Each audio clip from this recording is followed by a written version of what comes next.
Good evening everybody, नमस्कार, सत श्री अकाल, अस्सलाम वालेकुम एंड वनकम। इससे ज्यादा लैंग्वेजेस मुझे नहीं आती। I don't know more languages. Bonjour तो आती है ना आसमा। Bonjour। हाँ, तो जैसे मीता जी ने मुझे she introduced me and thank you very much, I feel humbled. इन्होंने भी ज्यादा तारीफें कर दी, ऐसे नहीं। I am also still learning and I think that everybody we all are learning every day every minute. I've been running support groups since almost, yeah, it's 10 years now, 10 साल हो गए। And I assure you, मैं आपको बताती हूँ कि it's not that I'm teaching people or I'm educating. Yes, थोड़ा सा मैं वो करती हूँ, but I have learned so much from my groups. I do a lot of domestic violence groups through Catholic Family Services of Peel. उनके साथ औरतों और बच्चों के साथ मेरा काम है, जो मैं आउट ऑफ पैशन करती हूँ। साल में 4 या 5 ग्रुप्स, तो वो भी मैंने उन औरतों से भी बहुत कुछ सीखा। And being a woman myself, a South Asian, and शादी हुई, and I just सीधा जंप करूंगी कि बहुत सारी चीजें होती हैं, ups and downs, जो औरतों के issues हैं, और जो औरतों के challenges हैं और जो struggle हैं, उसको being a woman and being a human being, I feel it from the bottom of my heart. तो मैंने इतनी चीजें स्टडी की और आप लोगों से भी सब कुछ, औरतों से इतना कुछ सीखा कि आई फेल्ट के हमको और क्या सीखना है औरतों को। Like we talk about, specially in Canada, we have a very strong support system. I am talking about the government, right? So we have help, like if you are in a situation, and I just go straight into that. Domestic violence, call 911. There are shelters, there are lawyers. So there is another thing that's wonderful, right? The root causes हैं। कभी हमने रुककर सोचने की कोशिश की कि इसके root causes, what are the root causes? Do we need to understand that as well? And a lot of stuff will come from our family of origin, and you will be amazed. That's why I told Anu and Usma, मैंने इन लोगों से कहा कि I want to talk about anger, right? कि anger क्या चीज है, और इसको हम किस तरह डील करते हैं, और let's understand what anger is. Let's understand the styles of anger, और let's understand कि हमारे अंदर क्या है। तो मैं इसको this the way I'm doing this group today is it will be an interactive group. तो मैं आपको एक स्टेज के ऊपर इन्वॉल्व करूंगी, लाइक इट्स नॉट कि I am going to speak for 2 hours, no. मैं आपको बीच में I will ask questions, very simple questions, and I am telling you very interesting. थोड़ा थोड़ा हम एक अपनी अपनी हिस्ट्री में भी जाएंगे, like we'll go into our family of origin. So before I start this, I just want to set up some group guidelines. थोड़ी सी बाउंड्रीज हम सेट कर लेंगे, because I may be doing a series of sessions with you. मैं आपके साथ month में एक दफा, फर्स्ट आज क्या फ्राइडे, राइट? तो हो सकता है मैं आपके साथ 3 या 4 फ्राइडेज तक इस तरह हम आपस में बैठे और मैं आपसे बात करूं। तो थोड़ी सी ग्रुप गाइडलाइंस हैं। Like again, I've been working in this field since 10 years now. जो फाउंडेशन है इन ग्रुप्स की या इन चीजों की, सबसे बड़ी फाउंडेशन जो है, दैट इज कॉन्फिडेंशियलिटी। ठीक है, जिसको उर्दू में कहते हैं कि जी सीग़े राज़ में रखना या मख्फी, और हिंदी में मेरे ख्याल में कहते हैं गुप्त, राइट? एक फिल्म थी गुप्त, उसके गाने बहुत अच्छे थे, तो मुझे पता चला गुप्त का मतलब होता है बंद रखना या कॉन्फिडेंशियलिटी। तो कॉन्फिडेंशियलिटी वो फाउंडेशन है इन चीजों का। It's the foundation for these groups, right? Confidentiality क्या है कि वट एवर वी टॉक, जो भी हम बात करेंगे यहाँ, दैट विल स्टे हियर। पहली बात ये, हम एक दूसरे के फर्स्ट और लास्ट नेम्स पता है। इस ग्रुप से निकलने के बाद हम एक दूसरे के लास्ट नेम स्पेशली या कॉन्टैक्ट नंबर, आप लोगों की बाहर दोस्ती है, दैट इज फाइन, वो कोई बात नहीं, पर हम बाहर जाके एक दूसरे के बारे में बात या एक दूसरे की स्टोरी कभी बाहर जाके शेयर नहीं करेंगे, है ना? एक चीज ये। दूसरी बात ये कि ट्रस्ट, दूसरी जो गाइडलाइन है वो ट्रस्ट है। एक दूसरे पे भरोसा हम करते हैं और करेंगे। रिस्पेक्ट, एक दूसरे का एहतराम करेंगे, इज्जत करेंगे। चौथी चीज जो सबसे बहुत बड़ी एक और है, वो है non judgemental. Always remember that everybody is unique, right? We are like what, around 23 people here, है ना? और हम सब यूनिक हैं। We all come from a different background, different situation, different perspectives and a different faith. हर एक unique है। तो हम जज नहीं करेंगे एक दूसरे को कि मैं कैसे सोचती हूँ, या मैं सोचूं कि आप कैसे सोचती हैं, कि मैं सोचूं कि जी नहीं, सुरजीत का पॉइंट ऑफ व्यू गलत है। नहीं, हर एक यूनिक है, हर एक की सिचुएशन अलग होती है। ठीक है, एक हम वो करेंगे, और एक हम करेंगे कि जी हर एक को चांस देंगे शेयर करने के लिए। ठीक है, इस 2 घंटे के ग्रुप के अंदर। अच्छा, कॉन्फिडेंशियलिटी और एक दूसरे की बात भी सुनेंगे, listening year, right, active listening. अगर कोई एक बात कर रहा होगा तो इसीलिए मैंने कहा कि हम बाकी लोग अपने आप को म्यूट कर देंगे। इट्स वेरी इजी, ऊपर जाइए, म्यूट कर दीजिए और फिर अपने आप को जब बात करना हो तो अनम्यूट कर दीजिए। तो कॉन्फिडेंशियलिटी के लिए मैं फिर यही आपसे बार बार कहूंगी कि उसको हमने ब्रीच नहीं करनी। बाज दफा ग्रुप्स करने में, and it's very normal in these groups, specially like domestic violence के ग्रुप्स हो या grief support, I have done a lot of bereavement. Sorry to interrupt. Uzma wants to Yeah. say something. Uzma, Yeah, कुछ Uzma? बात करनी है? Asma, ji. part of our session goes live. Is it okay?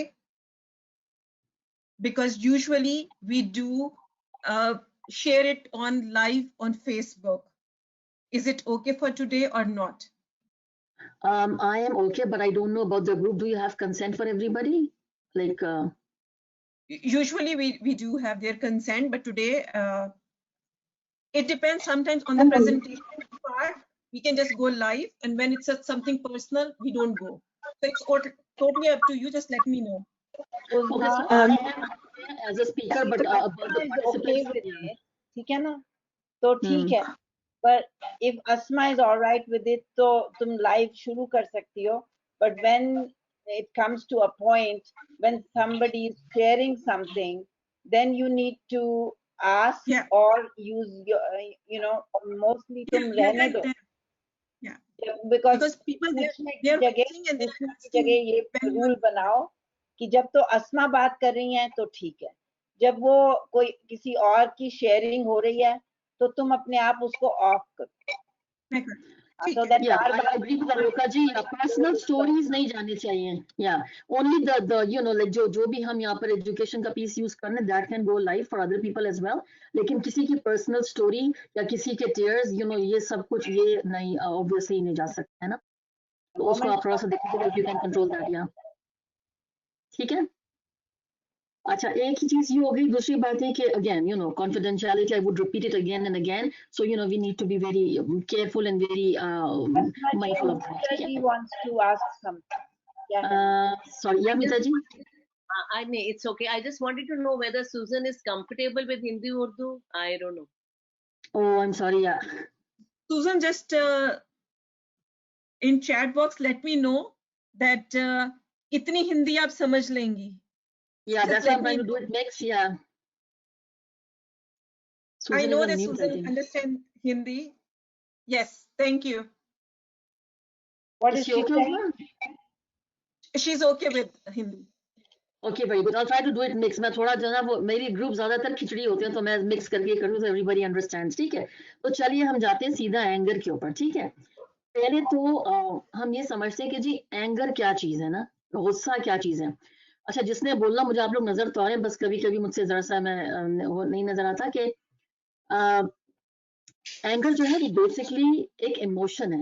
पहले मुझे हाथ उठा के बताइएगा कि एंगर एक कोई खराब चीज है. जो समझता है कि खराब है ना वो हाथ उठा के बताए मुझे सिर्फ कि एंगर कोई खराब चीज है. यस, बिल्कुल खराब चीज है. ओके, ये किसने बोला है? मैं नरेंद्र हूँ. Yes. अच्छा, नरेंद्र. अच्छा, तो खराब चीज है एंगर? मैं बताऊं क्यों खराब है? अच्छा, अभी हम सिर्फ ये बात करते हैं कि खराब है. अभी हम ये सिर्फ बात करते हैं कि खराब है, फिर मैं आपसे पूछूंगी कि क्यों खराब है. ठीक है. अच्छा, अब एक सोचिए कि खराब है और मैंने कहा ना कोई चीज यहाँ गलत या ठीक नहीं है, nothing is wrong, right. Anger खराब है. मैं अब आपको हम थोड़ा सा हम इसको ना इसको एक और पर्सपेक्टिव से सोचते हैं. एंगर जो है बेसिकली एक समझिए एक इमोशन है ना, एक जज्बा है. एंगर जो है वो हम सबको होता है. ठीक है. अच्छा, एंगर क्यों होता है भाई? अगर मैं हूं और मेरी जिंदगी में कोई चीज ऐसी हो गई जिससे मुझे डर लग रहा है, किसी ने मुझे डराया, ठीक है, या मैं किसी सिचुएशन से फ्रस्ट्रेट हो रही हूँ कि मैं कोई चीज करना चाह रही हूँ और मुझे करने नहीं दी जा रही, और मैं समझती हूँ कि अब ये मेरी रिक्वायरमेंट है, मेरा राइट है कि मैं ये चीज एक्सरसाइज करूँ, लेकिन मुझे उससे रोका जा रहा है. फॉर एग्जाम्पल, हमारे कल्चर में लड़कियां हैं, बाज़ जगह उनको पढ़ने नहीं दिया जाता, या किसी फील्ड में ऐसी जिसमें वो जाना चाहती हैं पर्टिकुलर, उसमें जाने नहीं दिया जा रहा, तो वो जो फ्रस्ट्रेशन है उससे क्या होता है? उससे एंगर जनरेट होता है. तो एंगर कोई अगर ऐसे देखो तो खराब चीज नहीं होती. एंगर सबके अंदर होता है और फिर बहुत दफा ज्यादती के ऊपर हमें एंगर आता है. तो it's very okay to be angry. हम सब ह्यूमन बींग्स हैं, औरतें भी आदमी हैं, एंग्री होना कोई बुरी बात नहीं है। बुरी बात कब होती है? जब हम अपने एंगर को गलत तरीके से एक्सप्रेस करते हैं। So the way you express your anger, वो वहां प्रॉब्लम है। गुस्सा तो आ रहा है ना, हम सब इंसान है, सबके अंदर इमोशन है, अब उसको एक्सप्रेस किसने कैसे किया, वहां पर प्रॉब्लम आती है। अभी मैं आपको एक चीज, and that is the education piece. अगर आप लोगों के पास पेन और पेपर है और आपने कुछ लिखना चाहते हैं तो आप लिख सकते हैं इसके बीच में। This is a very interesting, basically I call it a hand out. मैं आपको ना 6 स्टाइल्स ऑफ एंगर के बारे में बताती हूँ कि इंसान जो है वो, यानी कि वैसे तो बहुत सारे तरीके होते हैं, लेकिन हम 6 बेसिक स्टाइल्स के बारे में बात करेंगे कि हम लोगों को गुस्सा किस किस तरह आता है, ठीक है, और कितनी तरह का गुस्सा या कितनी तरह के इंसान होते हैं जिनको किस तरह का गुस्सा आता है। एक इसमें चीज ये होती है कि 6 स्टाइल्स मैं आपको पढ़ाती हूँ अभी, और उसमें ये है कि जरूरी नहीं कि एक इंसान, लाइक एक पर्सन जैसे मैं हूँ, मेरा एक ही स्टाइल हो एंग्री होने को। मेरे 2 स्टाइल्स भी हो सकते हैं, 2 से ज्यादा भी हो सकते हैं, जो 6 मैं आपको पढ़ाऊंगी अभी, ठीक है। इनको गौर से सुनिएगा, क्योंकि इसके बाद मैं आप लोगों से बारी बारी आपकी स्टोरी में जाऊंगी, ठीक है। और वो बड़ी, मतलब it will be a very good exercise. आपको हम थोड़ा सा अपने पास्ट में चले जाएंगे, थोड़ा सा आगे चले जाएंगे, और हम अपने आप को बेसिकली अपने आप को असेस कर रहे होंगे, ठीक है। It will be, it's a good exercise, I sure you. तो देखिए, सबसे पहले जो एक पहला स्टाइल मैं एंगर का या गुस्से का आपको पढ़ा रही हूँ, वो लोग कहलाते हैं स्टफर्स, ठीक है। STUFFERS, stuffers. अब स्टफर्स क्या होते हैं? स्टफर्स जो होते हैं ना, वो इस तरह के लोग होते हैं, ऐसे एंगर का स्टाइल है जो गुस्से को दबाते हैं, जो कोशिश करते हैं कि जी कोई झगड़ा या कोई कॉन्फ्लिक्ट नहीं होना चाहिए, यानी कि कॉन्फ्लिक्ट जो है ना उसको अवॉइड करते हैं, ठीक है। अच्छा, अब हम लोग साउथ एशियन से, मैं ये भी क्लैरिफाई कर दूं कि हम समझते हैं कि जी झगड़े को अवॉइड करना बड़ी खुशी की बात है, बड़ा अच्छा है, लेकिन मैं जो बात आपको समझा रही हूँ वो है कि वो उस झगड़े के बारे में बात नहीं करते। देखो, कोई प्रॉब्लम हो ना, उसको रिजॉल्व करना चाहिए ना, उसको उसके बारे में बात करने के बजाय वो कहते हैं कि नहीं नहीं बस सब ठीक है। उनको तकलीफ हो रही है। फॉर एग्जाम्पल, अगर मैं स्टफर हूँ तो मुझे किसी ने मेरे साथ ज्यादती की, मुझे गुस्सा आ रहा है, लेकिन चूंकि मुझे उस झगड़े में नहीं पड़ना, लेकिन तकलीफ मुझे हो रही, तो मैं उस बारे में बात नहीं करना चाहती, मैं अवॉइड करूंगी, भाई अंडर द कारपेट इसके बारे में बात नहीं करो। ऐसे लोगों का जो कहते हैं ना मोटो या जो भी होता है, वो होता है कि हर हालत में अमन रहना चाहिए, हर हालत में सुकून, चाहे मेरा कुछ भी हशर हो, सुकून रहना चाहिए। तो मैं अपने आप के अंदर गुस्सा दबाती जाऊंगी। अब क्या होता है कि जब मैं गुस्सा के अंदर दबाती जाऊंगी तो मेरे अंदर बहुत सारी टेंशन बढ़ती जाएगी, ठीक है, क्योंकि मैंने उस गुस्से को सही तरीके से निकाला नहीं, मैंने अपने आप को दबा लिया, और जो अंडरलाइन प्रॉब्लम थी जिस वजह से मुझे गुस्सा आया या मेरे साथ जो भी ज्यादती हुई, उस पर कभी बात ही नहीं हुई। तो जब कभी बात ही नहीं हुई तो क्या वो रिजॉल्व होगी चीज? नहीं। जब तक कोई प्रॉब्लम होती है जिंदगी में किसी की भी या कोई भी, जब तक हम उसको एक्नॉलेज नहीं करते कि हाँ एक प्रॉब्लम एग्जिस्ट करती है, ये प्रॉब्लम है, जब कहेंगे कि हाँ प्रॉब्लम है, तभी तो उसको रिजॉल्व करने के बारे में जाएंगे। अगर हम अवॉइड करेंगे कि नहीं नहीं मैं तो बहुत खुश हूँ, मेरी जिंदगी में तो कोई प्रॉब्लम ही नहीं है, मैंने एक्नॉलेज ही नहीं किया कि जी मैं, for example, I am going through domestic violence, नहीं नहीं सब ठीक है मेरी जिंदगी में, तो अगर मैंने एक्नॉलेज ही नहीं किया, उसको माना ही नहीं, तो फिर कभी वो रिजॉल्व होगी? नहीं। अगर वो रिजॉल्व नहीं होगी और मेरे अंदर ये चीज बढ़ती जाएगी तो क्या होगा? एक स्टेज वो आएगी कि मैं उदास रहना शुरू कर दूंगी, ठीक है। मैं उदास रहना शुरू कर दूंगी, मैं डिप्रेस रह सकती हूँ, ठीक है। अच्छा, डिप्रेशन ऐसी होती है कि उदासी भी डिप्रेशन होती है, और अगर आप उसका ख्याल ना करें, उसको एड्रेस ना करें, तो फिर वो गड़बड़ हो जाती है, क्लिनिकल डिप्रेशन और वो सब चीजें शुरू हो जाती हैं। अच्छा, एक बात मैं आपको और बताऊं कि अगर जैसे अभी हम मेंटल हेल्थ की इतनी बात कर रहे हैं, अगर हम इन चीजों को एड्रेस ना करें और इनको ना सुलझाएं, जैसे डिप्रेशन वगैरह, तो उससे क्या होता है कि हमारी फिजिकल हेल्थ खराब होनी शुरू हो जाती है। मैं आपको यकीन दिलाऊं कि इस वक्त हम लोग कितने लोग हैं यहाँ पर? 24 लोग हैं और सब खवातीन है, लेडीज हैं, ठीक है। 24 में से और 23.5 की कमर में दर्द होगा इस वक्त, ठीक है। कमर में दर्द होगा या सर में दर्द होगा, ठीक है, होगा। क्यों होता है? क्योंकि हम लोग, स्पेशली साउथ एशियन औरतें जो ना, वी आर नर्चरर्स ना, हम गिवर्स हैं। हम लोग पूरी जिंदगी गिवर्स और वो रहते हैं, हम रिसीविंग एंड पे कभी नहीं आते। हम समझते हैं रिसीविंग हमारा हक ही नहीं है, ठीक है। खैर वो एक अलग बात है। अभी हम गुस्से में बात करें तो अपने आप को स्टफ कर करके क्या होता है कि हम लोग मेंटली थोड़ा सा हमारी हेल्थ सफर करती है और फिजिकल हेल्थ सफर करना शुरू हो जाती है। बच्चों के बारे में एक बात मैं आपको बताऊं कि अगर आपके घर में बच्चे हैं, अब अगर मैं अगर मदर हूँ और मैं सफर हूँ, अपने आप को मुझे घोटने की आदत है और मैं बीमार हो रही हूँ, नहीं देखते अपने आप को, तो जो मेरे बच्चे घर में होंगे क्या होगा, वो भी यही सीखेंगे कि गुस्सा अगर आए तो अपने आप को दबाओ, कुड़ते रहो, मुंह से कुछ नहीं बोलो, प्रॉब्लम को सॉल्व नहीं करना है, क्योंकि हम रोल मॉडल्स हैं। तो जो कुछ हम करते हैं हम सिर्फ एक अपनी सेहत के भी जिम्मेदार हैं, और अगर घर में बच्चे हैं या जो भी आपके घर में लोग हैं, वो भी सफर करते हैं। खास तौर से हम बच्चों के बारे में बात करते हैं क्योंकि हम उनके लिए रोल मॉडल हैं, पेरेंट्स है ना। दूसरा एक जो स्टाइल है वो होते हैं withdrawers, right, WITH and then drawers, like drawers. Withdrawers जो होते हैं ना वो पैसिव अग्रेसिव तरीके का यूज करते हैं।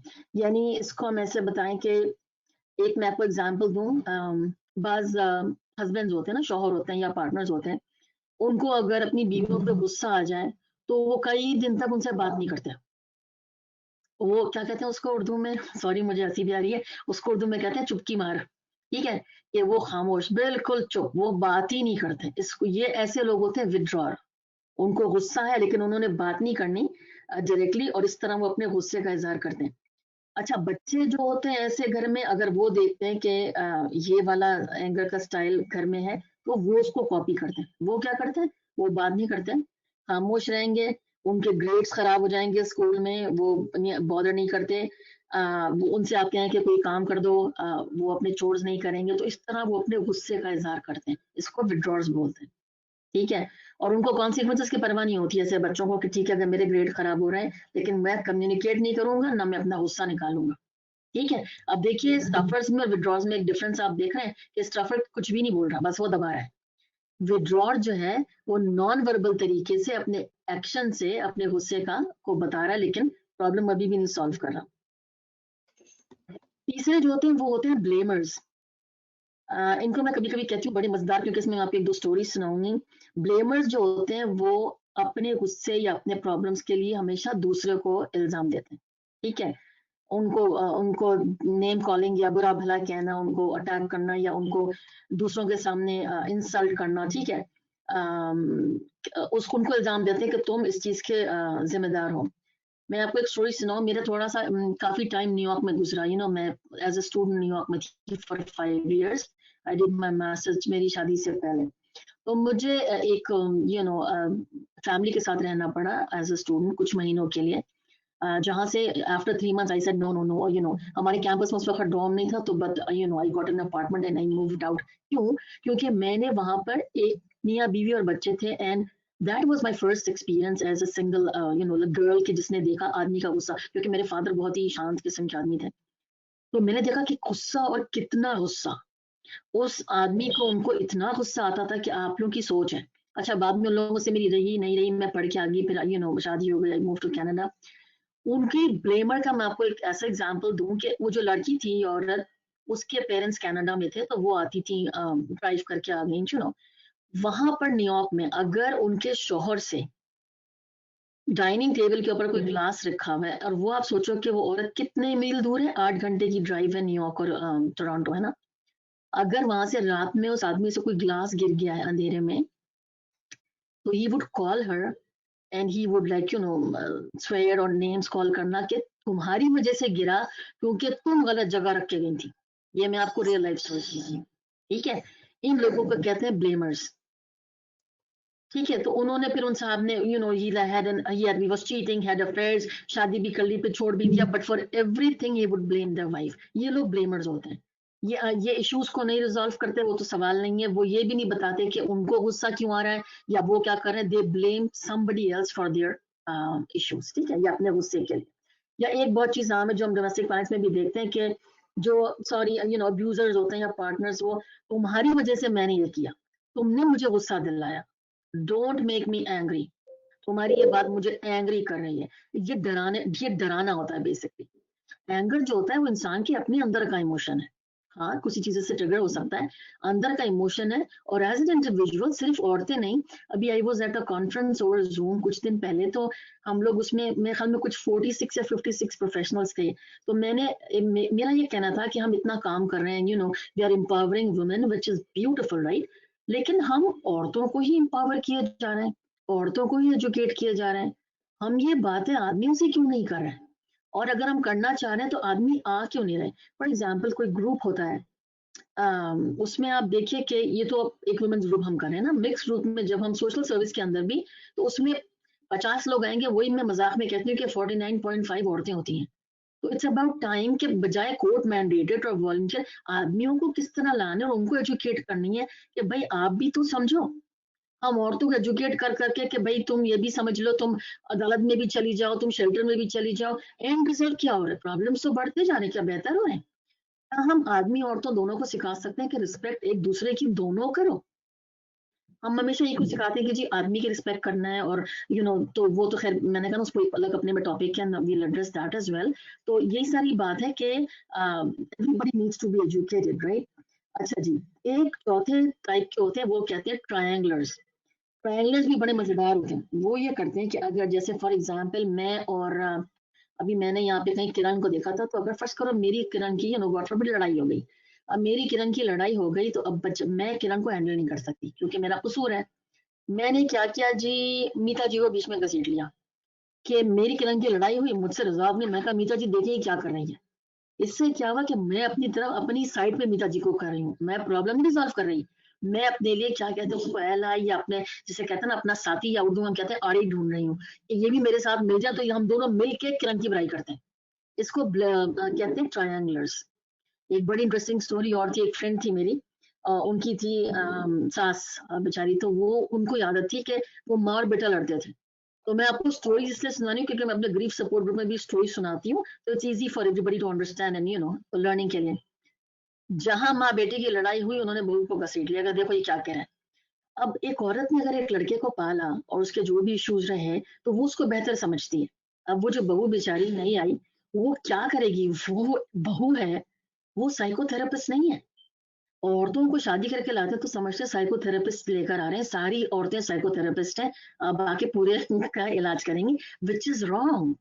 ये जो मिथ है हमारे और ये जो सोच है, इसको हमें बदलने की बहुत ज्यादा जरूरत है। तो ये उनकी स्टोरी थी कि जहां लड़ाई हुई तो तीसरों को बीच में घसीट लिया, ठीक है। और ये लड़कों में भी लड़कियों में भी होता है, टीनेजर्स में, इसलिए कि जो दो दोस्तों की लड़ाई हो, तीसरे से कहा देखो उसने मेरे साथ ये किया कि तुम मेरे साथ मिल जाओ और हम जो है ना वो टीम बना लें। दिस इज रॉन्ग, ये भी कुछ ठीक अच्छी बात नहीं होती, ठीक है। अच्छा जी, चौथे पांचवे होते हैं एक्सप्लोडर्स। एक्सप्लोडर्स जो होते हैं ना, वो बस आपको नाम से पता चल गया होगा कि वो उनको जब गुस्सा आता है ना, वो बस फट जाते हैं। उसमें क्या होता है कि एक्सप्लोडर जो होते हैं वो जब उनको गुस्सा आता है कि पुशिंग, शाविंग, धक्का देना, मारना, चांटे मारना, पंच करना, गला घोंटना, ठीक है, मैं आपको बिल्कुल क्लियर खोल के बता रही हूँ। और कोई वेपन भी जैसे इस्तेमाल कर लिया, ये एक्सप्लोडर होता है। उनका बिहेवियर बहुत हार्मफुल होता है। जो बच्चे खासतौर से टीन जिस तरह के घरों में पलते बढ़ते हैं और ये इस तरह की खौफ की फजा देखते हैं, अगर उन बच्चों में, और रिसर्च अगर आप देखें खासतौर से लड़के, अगर उनको उस मौके पर इंटरवेंशन ना की जाए और उनको सही जगह पे ना उन बच्चों को बताया जाए कि सही रास्ता क्या है, वो बच्चे फिर उस रोल मॉडलिंग उसको फॉलो करते हैं जो उनके घर में हुआ होता है, जबकि उन्हें पता है कि ये बिहेवियर गलत है, ठीक है। और इस बीच में क्या होता है कि जो वायलेंट फैमिलीज, जिस तरह वायलेंट बिहेवियर्स होता है, माँ और बाप दोनों लड़ रहे हैं या बाप आ रहा है, बीच में बच्चे आ जाते हैं, उसमें बच्चे अगर आप देखो डोमेस्टिक वायलेंस के स्टैट्स हमारे यहाँ के भी और हर जगह के, बच्चे जख्मी हो जाते हैं या बच्चे समझते हैं कि हमारा कसूर है। हमारे पास जो मैं ग्रुप्स करती हूँ उसमें पूरा एक सेशन करते हैं जिसमें हम बच्चों को सिर्फ ये पढ़ाते हैं कि इट्स नॉट माई फॉल्ट। क्योंकि जो वायलेंट बिहेवियर्स होते हैं वहां पे पेरेंट्स लड़ रहे हैं, उनको होता है कि मैं माँ you know out of frustration कि मैं इसकी वजह से रह रही हूँ, ये मेरे पैर की बेड़ी है, तो वो बच्चा बेचारा सुन सुन सुन के वो समझता है मेरी वजह से ये हो रहा है, ठीक है। तो वो भी एक गलत चीज है और हमको एज अडल्ट्स यू नो इन चीजों को देखना चाहिए। और ऐसे बच्चे भी होते हैं, ऐसी बीवी या बेचारी की जो पार्टनर होती है वो हर वक्त हाइपर विजिलेंट रहती हैं कि वो देखती हैं कि जी वो अब पार्टनर का या शौहर का मूड कैसा है ना, अब ये गुस्से में तो नहीं है, अब मैं इससे घर की ये बात कैसे करूं। तो ये बेसिकली एक हेल्दी या नॉर्मल जो एनवायरनमेंट है, this is not a healthy environment in the house, है ना। कि अगर शोहर आया तो अब हम देखेंगे कि वो अगेन हम कहते हैं उर्दू हिंदी में कि जो उसकी पेशानी की शिकने गिनते रहते हैं, कि वो टेंस तो नहीं है, उसका मूड अच्छा है, अब वो मुस्कुरा रहा है तो मैं घर की कोई बात कर सकता हूँ, है ना। तो ये जो चीजें होती हैं ये भी like again it's not a healthy environment. बाज दफा जो स्टफर्स होते हैं, स्टफर जिनका मैंने शुरू में आपको बताया कि जो अपने गुस्से को दबाते हैं, अगर वो बहुत ज्यादा, जैसे मैंने शुरू में कहा कि एक इंसान के दो तरीके भी गुस्से करने के हो सकते हैं, बाज दफा स्टफर्स एक्सप्लोड कर जाते हैं। So by you know nature they are not exploders. लेकिन देखो इसकी मिसाल है ऐसी जैसे एक प्रेशर कुकर है। अगर आप प्रेशर कुकर को बहुत देर तक बंद करेंगे, उसकी वो नहीं निकलने देंगे जो उसकी स्टीम होती है, तो क्या होगा, फट जाएगा ना। जब फटेगा प्रेशर कुकर तो क्या होगा, प्रेशर कुकर खुद भी फटेगा और उसके फटने से चारों तरफ चीजें होंगी, उनको भी नुकसान पहुंचेगा। तो ऐसी हम है, अगर हम अपने आप को प्रेशर कुकर बना लेंगे, अगर मैं स्टफर हूँ, मैं सालों से अपने अंदर दबा के गुस्सा रखूं यू नो, और उसके बाद क्या होगा, एक दिन मैं फट भी सकती हूँ। अगर मैं फट गई तो मुझे भी नुकसान और मेरे आसपास जो लोग हैं उनको भी नुकसान। तो हमको कोशिश करनी चाहिए कि हम प्रेशर कुकर्स ना बने, है ना, और हम ताकि हम एक्सप्लोड ना हो। अच्छा जी, ऐसे बच्चे जो एक्सप्लोरर्स वाली फैमिली में होते हैं वो अमूमन शर्मिंदा रहते हैं, उनकी सेल्फ एस्टीम बहुत लो हो जाती है और वो डरे हुए रहते हैं कि किसी को ये ना पता चल जाए कि हमारे घर के अंदर क्या हो रहा है, या हमारे अब्बा को बहुत गुस्सा आता है या हमारी अम्मी को बहुत गुस्सा आता है। ठीक है, एक जो लास्ट स्टाइल मैं आपको पढ़ा रही हूँ वो होता है प्रॉब्लम सॉल्वर्स। इसको और से सुनिएगा। प्रॉब्लम सॉल्वर्स जो होते हैं ना, वो एडमिट करते हैं कि हाँ मुझे गुस्सा आया इस बात के ऊपर, आपने मेरे साथ ये बात की, मुझे इस पर गुस्सा आ रहा है, या बच्चों के साथ भी, है ना, और क्या हम इस पे बैठ के बात कर सकते हैं। And I know this is not very easy, ये कोई बहुत इजी अप्रोच नहीं है, लेकिन अगर हम शुरू से अपने घर में इसको प्रैक्टिस करने की कोशिश करें कि अगर कोई चीज है तो उसको दबाने के बजाय, एक दूसरे को इल्जाम देने के बजाय, if we talk about it, है ना, आपस में बात करने की जो ये इशू है, और जो ना हम इसके बारे में बात करें और इसके बारे में हम और स्किल्स हम लर्न करें और हम इसको रिजॉल्व कैसे कर सकते हैं। एक फैमिली को मैं जानती थी अगेन साउथ एशियन ब्रैम्पटन में, तो किसी के साथ उनके घर गए प्रोफेशनल उसके बेस के ऊपर, उनका घर बहुत बिखरा हुआ था, बहुत ज्यादा। तो घर सबका बिखरता, हमारा भी बिखरता सबका, लेकिन उनके यहाँ बहुत ही हशर बुरा था, यानी कि बच्चों ने जहाँ कपड़े उतारे थे तो वो नहीं कहते कि उन्होंने वही कपड़े उतार के, वो जो होती है दो टांगे बनी हुई, वहीं पैंट छोड़ दी, वहीं शर्ट छोड़ दी, वो तो हम बड़े हैरान हुए। तो हमने जब उनसे थोड़ी सी उनकी हेल्प की, उनको सपोर्ट किया, उनसे बात की, तो उन्होंने कहा कि मेरे हस्बैंड को गुस्सा आता है जो भी है, हम उस बारे में बात नहीं करता कोई, तो हम डरे रहते हैं। तो उनका पूरा घर उसकी वजह से उलट गया था, क्योंकि वो जो सारी एनर्जी थी उस औरत की और उन बच्चों की, वो सिर्फ इसमें लग गई थी कि वो आदमी को खुश कैसे रखना है या उनके मूड स्विंग्स को कैसे देखना है। तो वो डर खौफ से mental health, physical health, hygiene, घर का हशर, कितनी चीजें इफेक्ट होती हैं। अगर इसको जैसे कहते हैं ना चेन रिएक्शन, या कि अगर हम एक चीज जो है उसको अगर हम प्रिवेंट कर लें या एजुकेट कर लें द एंटायर फैमिली, है ना, उसको पूरी फैमिली को, और उसको एड्रेस कर लें, तो कितनी चीजें हमारी बेहतर हो सकती हैं। और वो एक चीज अगर हम नहीं सही से उसको रिजॉल्व कर पाते या उसको नहीं एक्नॉलेज करते, तो कितनी चीजें हमारी बिगड़ जाती हैं। तो ये होते हैं प्रॉब्लम सॉल्वर्स। ठीक है,